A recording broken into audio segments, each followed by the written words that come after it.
એ ભગવાન પાછું વાગ્યું.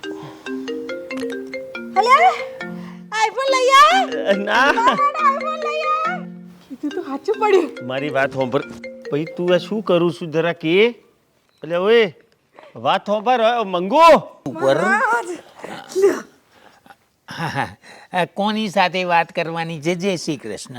હાલો. નથી લગાવ્યો નથી મહારાજ. આ તમે કીધું તો ને 7મા દિવસે આઈફોન હાથમાં હશે.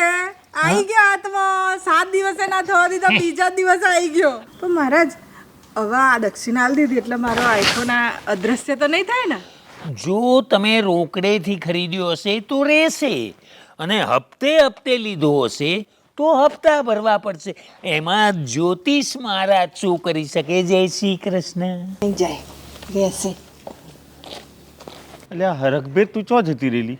હું છે ને એક મહારાજ જોડ ગઈ હતી તો એમણે મને એવું કીધું હતું કે 7 દિવસમાં છે ને તમારા હાથમાં આઈફોન હશે. અરે યાર તું તો ખાતર પર દિવેલના ધંધા મોડ્યા છે. તે તને ખબર છે આ ફોન કૂનો છે?